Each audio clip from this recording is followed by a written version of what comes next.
प्रधानमंत्री नरेंद्र मोदी गुजरात के दौरे पर हैं। आज पीएम मोदी सुबह 6 बजे गिर राष्ट्रीय उद्यान में सफारी से अपने दिन की शुरुआत करेंगे और एशियाई शेरों को देखेंगे। वो जूनागढ़ जिले के शासन में राष्ट्रीय वन्य जीव बोर्ड की बैठक की अध्यक्षता भी करेंगे। इस तरह की बैठकों में वन्य जीवों से संबंधित राष्ट्रीय स्तर के मुद्दों पर चर्चा की जाती है और उन्हें अंतिम रूप दिया जाता है।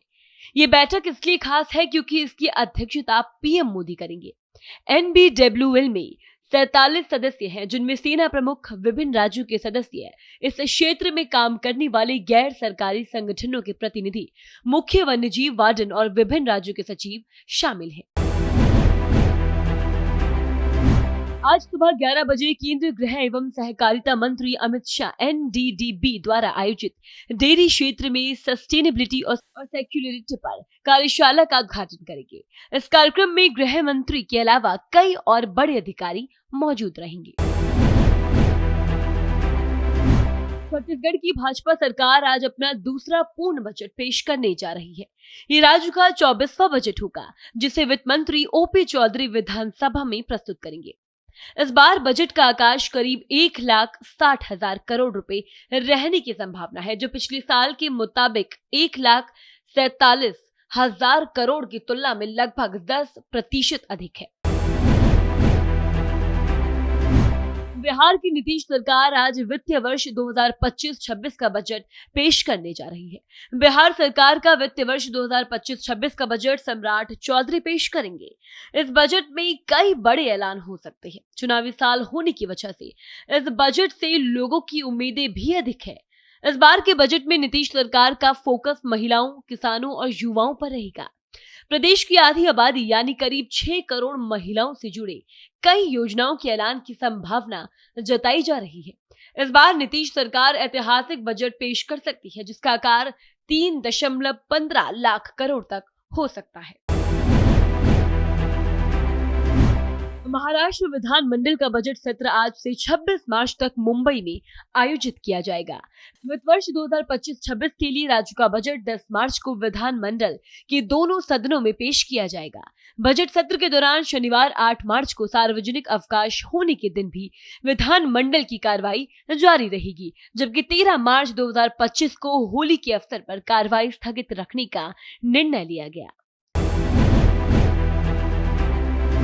पंजाब के मुख्यमंत्री भगवंत मान ने किसानों की मांगों पर चर्चा के लिए 3 मार्च को संयुक्त किसान मोर्चा के प्रतिनिधियों की एक बैठक बुलाई। बैठक का आमंत्रण SKM द्वारा अपनी विभिन्न मांगों के समर्थन में 5 मार्च से चंडीगढ़ में एक सप्ताह तक धरना देने का आह्वान किए जाने के बीच आया।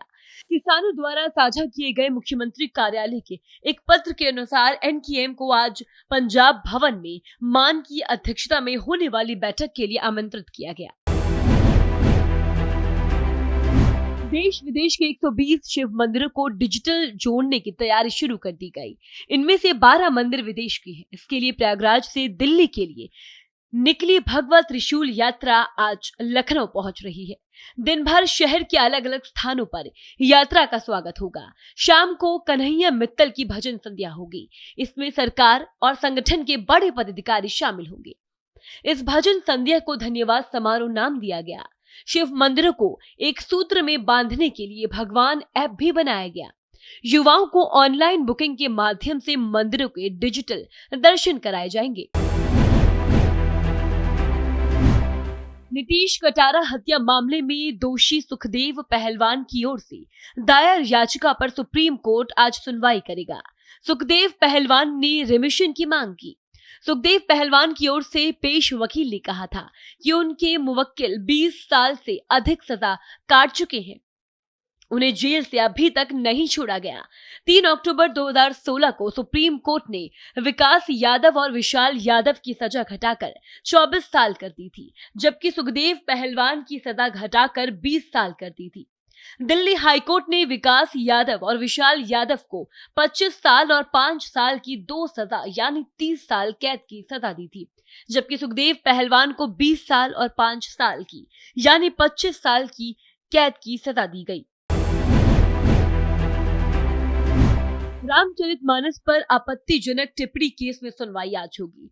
समाजवादी पार्टी के नेता स्वामी प्रसाद मौर्य की ओर से दायर याचिका पर सुप्रीम कोर्ट आज सुनवाई करेगा। इलाहाबाद हाईकोर्ट ने स्वामी प्रसाद मौर्य की रामचरितमानस पर उनकी कथित विवादास्पद टिप्पणी के लिए उनके खिलाफ दर्ज मामले में आपराधिक कार्रवाई को रद्द करने की मांग वाली याचिका को खारिज कर दिया था। इलाहाबाद हाईकोर्ट का कहना है कि स्वस्थ आलोचना को मतलब ये नहीं है कि ऐसे शब्दों का इस्तेमाल किया जाए जो लोगों को अपराध करने के लिए प्रेरित करे।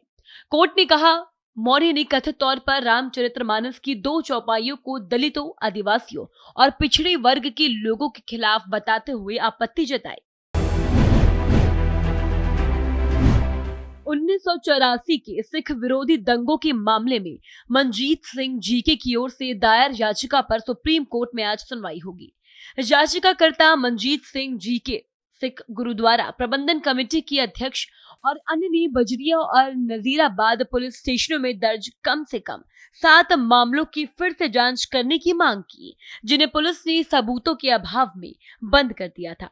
पीड़ितों का आरोप है कि 33 साल बीत जाने और स्पष्ट और ठोस डेटा की उपलब्धता के बावजूद केंद्र और उत्तर प्रदेश सरकारों ने आरोपी व्यक्तियों को दंडित करने के लिए कोई कार्रवाई नहीं की, न ही ये दंगा पीड़ितों को न्याय, पुनर्वास या मुआवजा दे पाए।